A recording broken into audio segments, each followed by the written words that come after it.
नमस्कार विद्यार्थी मित्रांनो, मागील लेक्चरमध्ये आपण प्रकरण नंबर 2 लोकसंख्या या प्रकरणातील प्रस्तावना, संकल्पना, अर्थ आणि व्याख्या अभ्यासल्या।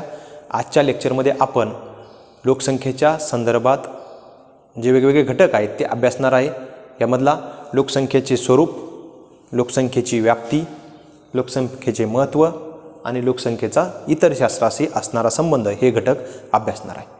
आता मागील लेक्चरमध्ये आपण अभ्यासले की मानव हा लोकसंख्या भूगोलाचा केंद्रबिंदू आहे आणि मग ज्यावेळेस मानव हा लोकसंख्या भूगोलाचा केंद्रबिंदू आहे असं आपण पाहतो त्यावेळेस आपल्या लक्षात येतं की लोकसंख्या भूगोल ही जी शाखा आहे ही अलीकडील काळामध्ये विकसित झालेली आहे आणि जी.टी. त्रिवार्ता नावाचे शास्त्रज्ञ आहेत यांनी सन 1953 मध्ये पहिल्यांदा लोकसंख्या भूगोल ही एक स्वतंत्र शाखा आहे असं त्यांनी सर्वात प्रथम म्हटलं, म्हणून त्यांना लोकसंख्या भूगोलाचे जनक असंही म्हटलं जातं।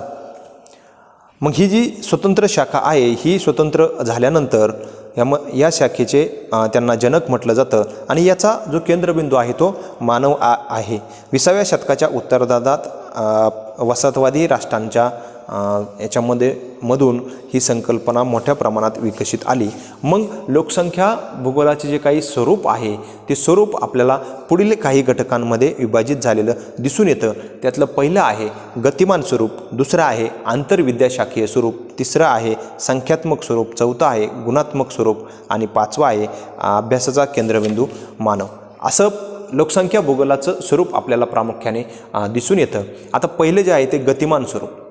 लोकसंख्या भूगोलाचं स्वरूप जे आहे ते अलीकडील काळामध्ये अतिशय गतिमान झालेलं आहे, कारण लोकसंख्या भूगोलाचा ज्यावेळेस आपण अभ्यास करतो त्यावेळेस लोकसंख्येशी निगडित असणारे जन्मदर असेल, मृत्यूदर असेल, लोकांचं एका ठिकाणाहून दुसऱ्या ठिकाणी होणारं स्थलांतर असेल, त्याचबरोबर लोकसंख्येची वाढ असेल, लोकसंख्येचं जगामधलं, भारतामधलं, राज्यामधलं, जिल्ह्यामधलं, तालुक्यामधलं, गावामधलं असणारं वितरण असेल, लोकसंख्येची घनता असेल, असे जे वेगवेगळे घटक लोकसंख्येला अनुसरून आपण अभ्यास करतो या सगळ्या घटकांचं जे काही अभ्यास केला जातो हे घटक स्थिर नाहीत,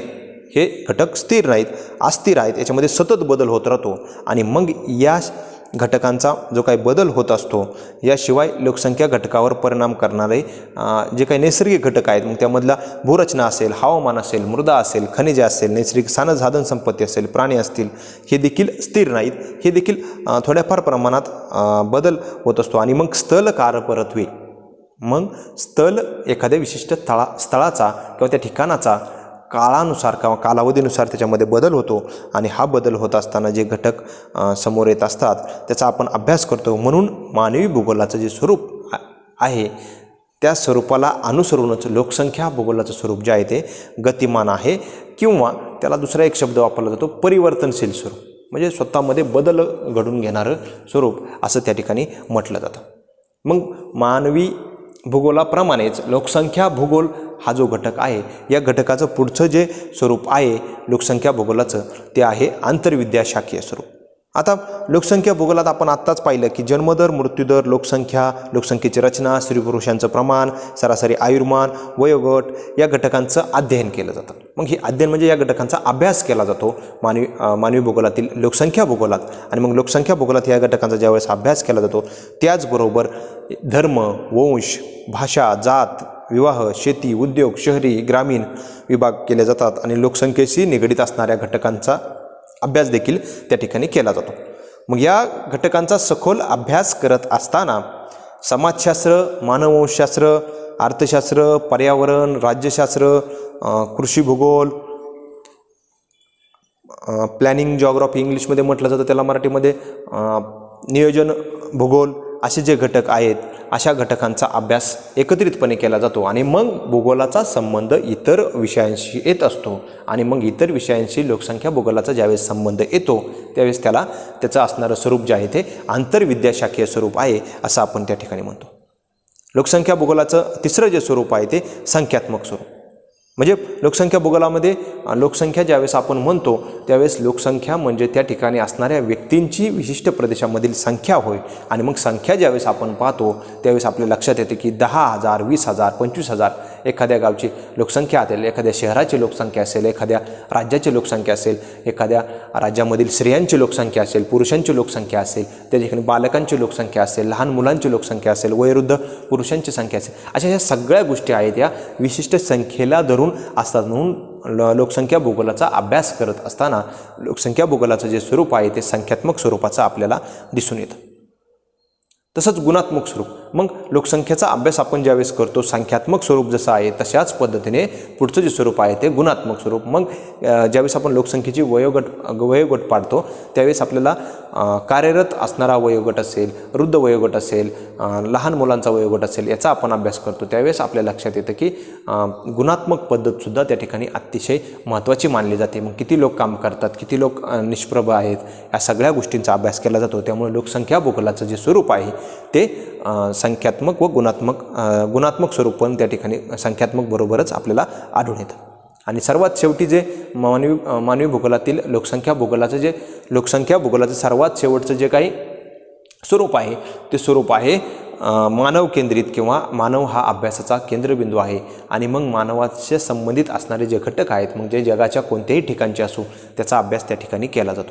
तसेच लोकसंख्या भूगोलाचं वितरणात्मक स्वरूप आहे, म्हणजे वेगवेगळ्या ठिकाणी असणारं जे काही वितरण आहे त्या वितरणात्मक स्वरूपाचा सुद्धा त्या ठिकाणी अभ्यास केला जातो. अशा पद्धतीने मानवी भूगोलाचे जे स्वरूप आहे या स्वरूपाचे वेगवेगळे स्वरूप जे आहेत मग ते आंतरविद्याशाखीय असेल, परिवर्तनशील किंवा गतिमान असेल, त्या ठिकाणी गुणात्मक असेल, त्याचबरोबर संख्यात्मक स्वरूप असेल, त्याचबरोबर त्या ठिकाणी मानव केंद्रबिंदू असं स्वरूप असेल, या सगळ्या स्वरूपांचा अभ्यास केला जातो. स्वरूपानंतर आपल्याला मानवी भूगोलाचे जी काही व्याप्ती आहे ती व्याप्ती आपल्याला अभ्यासायची आहे. मग ही व्याप्ती अभ्यासताना आपल्याला असं लक्षात येतं की पृथ्वीवरील सर्वच घटकांचा अभ्यास एकाच वेळी एकत्रित स्वरूपात केल्यास मोठमोठी किंवा मोठ्या प्रमाणात गुंतागुंत निर्माण होते. म्हणजे आपण पृथ्वीवरील जे काही घटक आहेत या घटकांचा एकत्रितपणे किंवा एकसंध पद्धतीने अभ्यास करू शकत नाही. लोकसंख्या भूगोलाची व्याप्तीचा ज्यावेळेस आपण अभ्यास करतो त्यावेळेस आपल्या असं लक्षात येतं की सगळे घटक एकत्रित घेऊन आपण त्याचा अभ्यास करू शकत नाही. तो अभ्यास अतिशय गुंतागुंतीचा होऊ शकतो आणि म्हणून गुंतागुंतीचा होऊ नये म्हणून त्याचा परिपूर्ण अभ्यास होणार नाही. त्यासाठी आपण याच्या सोयीसाठी पृथ्वीवरील सर्वच घटकांचे वर्गीकरण केले. त्यामुळे या अभ्यासाच्या सोयीसाठी वर्गीकरणाच्या आधारे संबंधित घटकाचा अभ्यास करण्यासाठी वेगवेगळ्या विद्याशाखांची निर्मिती केली आणि त्या विद्याशाखांमध्ये एकाच घटकाशी संबंधित असलेल्या घटकाचं सखोल किंवा पूर्णपणे ज्ञान घेण्याचा आपण प्रयत्न करतो. आणि मग या सर्वांगीण समावेश त्या शाखेमध्ये केला जातो. लोकसंख्या भूगोल ही मानवी भूगोलाची स्वतंत्र शाखा आहे. लोकसंख्या भूगोल ही मानवी भूगोलाची स्वतंत्र शाखा आहे. या शाखेत लोकसंख्येशी निगडीत सर्व घटकांचा अभ्यास केला जातो आणि त्यामुळे त्याचं स्वरूप जे आहे ते गतिमान आहे. आता लोकसंख्येच्या व्याप्तीमध्ये कोणकोणत्या घटकांना अनुसरून अभ्यास केला जातो तर त्यातला पहिला घटक आहे लोकसंख्येचे वितरण. लोकसंख्येच्या व्याप्तीमध्ये ज्या घटकांना अनुसरून आपण अभ्यास करतो त्यामधला पहिला आहे लोकसंख्येचे वितरण, दुसरा आहे लोकसंख्येची घनता, तिसरा आहे लोकसंख्येची वाढ, चौथा आहे लोकसंख्येची रचना, पाचवा आहे लोकसंख्येचे स्थलांतर, सहावा आहे लोकसंख्येची साक्षरता व गुणवत्ता, पुढचा आहे ग्रामीण व नागरी लोकसंख्या, पुढचा आहे लोकसंख्या व साधनसंपत्तीचे गुणोत्तर, जैविक, सामाजिक, आर्थिक घटक. अशा पद्धतीने वेगवेगळे जे घटक आहेत या घटकांचा लोकसंख्येच्या व्याप्तीमध्ये अभ्यास केला जातो. आता मूळतःच लोकसंख्या भूगोल हे गतिमान शास्त्र असल्यामुळे याची व्याप्ती जी आहे ती दिवसेंदिवस काय झालेली आहे वाढत चाललेली आहे आणि मग या व्याप्तीबरोबरच त्याचं स्वरूपाबरोबर त्याची व्याप्ती देखील दिवसेंदिवस वाढताना आपल्याला दिसून येते. मग लोकसंख्येचं वितरण जे आहे ते मग पृथ्वीवर असणारं लोकसंख्येचं खंडानुसार वितरण, देशानुसार वितरण, प्रदेशानुसार वितरण, त्याचं त्याच ठिकाणी लोकसंख्येनुसार वितरण, धर्मानुसार वितरण, त्या ठिकाणी जातीनुसार असणारं वितरण हे आपल्याला दिसून येतं. आणि मग त्यामुळे त्याचं जे वितरण आहे ते वितरण अभ्यासाच्या दृष्टीने अतिशय व्यापक दृष्टीने वापरलेला हा शब्द आहे. त्यामुळे त्या ठिकाणी वितरणात्मक स्वरूप किंवा वितरणात्मक स्वरूपाला अनुसरून लोकसंख्या भूगोलाची व्याप्ती आपल्याला दिसून येते. पुढचा आहे लोकसंख्येची घनता. लोकसंख्येची घनता म्हणजे काय, दर चौरस किलोमीटर क्षेत्रात आढळणारे जी काही लोकसंख्या आहे 1 चौरस किलोमीटर क्षेत्रफळ आपण घेतलं आणि त्या क्षेत्रफळामध्ये किती लोक राहतात त्याला अनुसरून लोकसंख्येची घनता काढली जाते. आणि मग ही लोकसंख्येची घनता किती लोक त्या प्रदेशामध्ये राहतात. मग जर तो डोंगराळ प्रदेश असेल, घनदाट अरण्याचा प्रदेश असेल तर त्या ठिकाणी कमी घनता किंवा कमी लोक आढळतात आणि कमी लोक आढळल्यामुळे त्या ठिकाणी लोकसंख्येची घनता कमी प्रमाणात आढळते. आता बांगलादेशामध्ये जगातली सगळ्यात जास्त घनतेचा प्रदेश म्हणून ओळखला जातो आणि त्या ठिकाणी लोकसंख्येची घनता सर्वाधिक आढळून येते. कारण त्या ठिकाणी सुपीक जमीन आहे, हवामान चांगल्या पद्धतीचं आहे, पाणी पुरवठा व्यवस्थित होतो, सगळ्या ज्या नैसर्गिक गोष्टी आहेत त्या आपल्याला व्यवस्थित पद्धतीने मिळतात आणि त्यामुळे त्या ठिकाणी लोकसंख्येची घनता जास्त आढळते. आता अमेझॉन नदीचं खोरं घेतलं तर त्या खोऱ्यामध्ये आपल्याला लोकसंख्या विरळ प्रमाणात आढळते, कारण त्या ठिकाणी नैसर्गिक साधन संपत्ती अनुकूल नाही तर ती प्रतिकूल आहे. आणि प्रतिकूल असल्यामुळं त्या ठिकाणी तुम्ही जास्त प्रमाणात त्या ठिकाणी विकास करू शकत नाही आणि विकास करू शकत नाही म्हटल्यामुळं त्या ठिकाणी आपल्याला लोकसंख्येची घनता कमी जास्त प्रमाणात आढळून येते. वाळवंटी प्रदेश जर घेतला तर त्या ठिकाणी आपल्याला लोकसंख्या विरळ स्वरूपात आढळते. थंड प्रदेश घेतला ध्रुवीय, त्या ठिकाणी लोकसंख्या विरळ किंवा अतिशय कमी प्रमाणात अल्प प्रमाणात आढळून येते. त्याची कारणंच ही आहेत की त्या ठिकाणी मानव जात किंवा मानव समाज तग धरू शकत नाही आणि त्यामुळे त्या ठिकाणी लोकसंख्येची घनता आपल्याला कमी प्रमाणात आढळून येते. पुढचा घटक आहे लोकसंख्या वाढ. औद्योगिक क्रांतीच्या पूर्वी जगामध्ये लोकसंख्या वाढ काही फारशी वेगाने झालेली आढळत नाही, ती अतिशय मंद गतीने होताना दिसते. परंतु औद्योगिक क्रांतीनंतर 18व्या शतकानंतर खऱ्या अर्थाने थोड्या प्रमाणात लोकसंख्या वाढायला लागली आणि 19व्या शतकानंतर तर जगामध्ये आरोग्यविषयक वेगवेगळ्या सुविधा निर्माण झाल्या आणि या सुविधा निर्माण झाल्यामुळे त्या ठिकाणी मोठ्या प्रमाणात लोकसंख्येचा विस्फोट आपल्याला पाहायला मिळतो आणि त्यामुळे जगामध्ये मोठ्या प्रमाणात लोकसंख्या आढळून येते. आणि मग ही लोकसंख्या वाढल्यामुळे मग वेगवेगळ्या समस्या निर्माण होतात आणि त्याला अनुसरून आपण लोकसंख्या वाढीचा अभ्यास करतो. पुढचा घटक आहे लोकसंख्या रचना. मग लोकसंख्येची जी रचना आहे त्या रचनेमध्ये अभ्यास करत असताना लोकसंख्येच्या रचनेला खूप महत्त्व दिलेलं गेलेलं आहे. मग लोकसंख्येच्या रचनेत धर्म, भाषा, शिक्षण, लिंग, वंश, व्यवसाय, वयोगट, साक्षरता, आर्थिक स्थिती, वैवाहिक स्थिती, कौटुंबिक दर्जा, अवलंबित्व, राहणीमानाचा दर्जा या आधारे लोकसंख्येचे वर्गीकरण करून सखोल अभ्यास केला जातो. मग आपण ज्यावेळेस लोकसंख्येचा अभ्यास आपण करतो किंवा आपल्या लक्षात येतं त्यावेळेस असं लक्षात येतं की लोकसंख्येची रचना आहे ती वेगवेगळ्या घटकांना अनुसरून त्याचा अभ्यास केला जातो.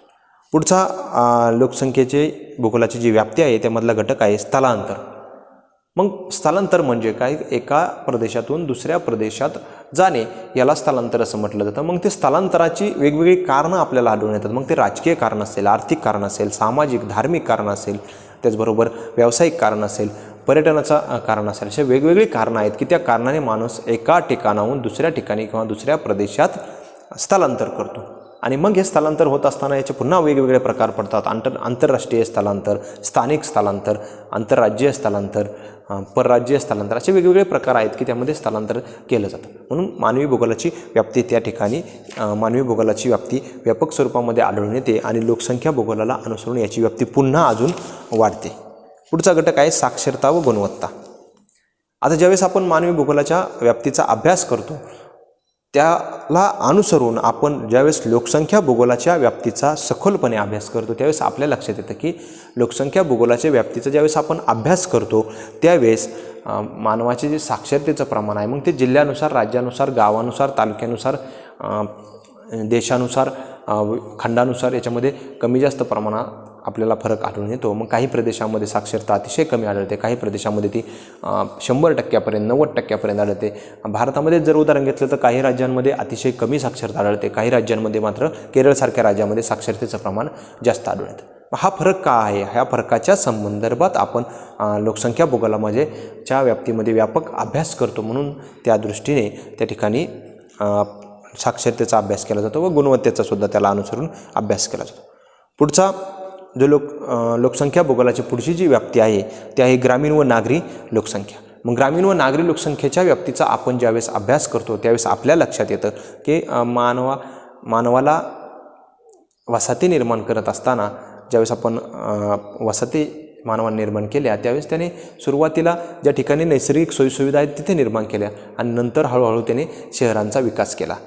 मग ग्रामीण भागातील वसाहती असतील, शहरी भागातील वसाहती असतील, मग त्याला लोकसंख्येला अनुसरून त्या ठिकाणी वेगवेगळे घटक येतात आणि या घटकांचा त्या ठिकाणी त्याला अनुसरून अभ्यास केला जातो. ही लोकसंख्या भूगोलातील ग्रामीण व नागरी लोकसंख्येची व्याप्ती आपल्याला दिसून येते. तसेच लोकसंख्या व साधनसंपत्तीचे गुणोत्तर. मग साधनसंपत्ती कशा पद्धतीने आढळते आणि त्या ठिकाणी लोकसंख्या कशी आहे या घटकांना अनुसरून त्या ठिकाणी प्रामुख्याने अभ्यास केला जातो. पुढचा घटक आहे जैविक व सामाजिक व आर्थिक घटक. आता वेगवेगळ्या शास्त्रज्ञांनी अभ्यास करून असं मत मांडलं की लोकसंख्या भूगोलाच्या व्याप्तीचा ज्यावेळेस आपण अभ्यास करतो त्यावेळेस जैविक, सामाजिक, आर्थिक घटकही अतिशय महत्त्वाची भूमिका बजावत असतात आणि त्या घटकाला अनुसरून आपण अभ्यास करतो. विद्यार्थी मित्रांनो, आपण लोकसंख्येचे स्वरूप पाहिले आणि लोकसंख्येच्या स्वरूपानंतर आत्ताच आपण लोकसंख्येची व्याप्ती अभ्यासली. लोकसंख्येच्या व्याप्तीनंतर आपल्याला लोकसंख्या भूगोलाचे महत्त्व थोडक्यात अभ्यासायचे आणि त्यानंतर त्याचे इतर विषयांचे असणार समज. लोकसंख्या भूगोलाचं जे महत्त्व आहे हे महत्त्व आपल्याला सगळ्या व्याप्तीतील घटकांशी अनुसरून येतं आणि मानव हा त्याचा केंद्रबिंदू मानला जातो. तर त्यावेळेस लोकसंख्या भूगोलाचे जे महत्त्व आहे त्यामधला पहिल्या घटकाच्या आधारे लोकसंख्या भूगोलाचे महत्त्व आपल्याला व्यक्त करता येते, ते आहे लोकसंख्येची वैशिष्ट्ये. मग लोकसंख्येची जी वैशिष्ट्ये आहे त्याच्यामध्ये जे वेगवेगळे घटक येतात त्याला अनुसरून लोकसंख्या भूगोलाचं महत्त्व येतं आहे. पुढचं आहे साधनसंपत्तीचे योग्य नियोजन.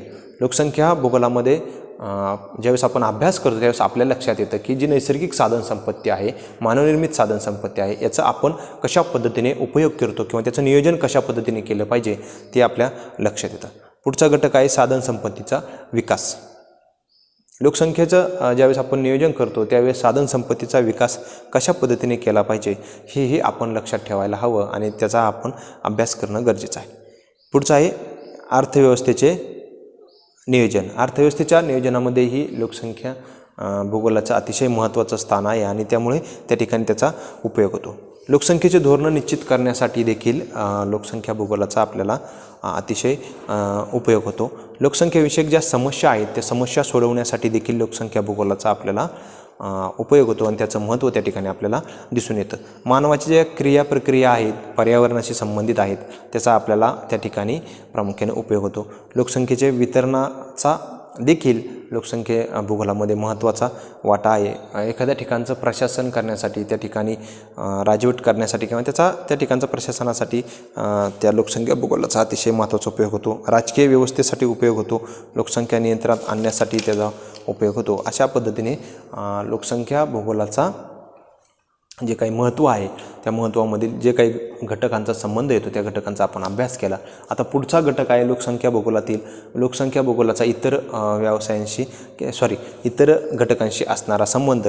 त्यामधला लोकसंख्या भूगोलाचा इतर विषयांशी असणारा संबंध, मग तो लोकसंख्या भूगोल व अर्थशास्त्राचा संबंध, लोकसंख्या भूगोल व समाजशास्त्राचा, लोकसंख्या भूगोल व राज्यशास्त्राचा, लोकसंख्या भूगोल व वैद्यकीय शास्त्र, असे वेगवेगळे घटक जे आहेत या घटकांचा आपल्याला त्या ठिकाणी संबंध अभ्यासता येतो. आजच्या लेक्चरमध्ये आपण लोकसंख्या भूगोलाचे जे काही स्वरूप आहे ते अभ्यासले, लोकसंख्या भूगोलाची व्याप्ती अभ्यासली, लोकसंख्या भूगोलाचे महत्त्व आणि लोकसंख्या भूगोलाला इतर विषयांचे जो काही संबंध आहे तो अभ्यासला. धन्यवाद.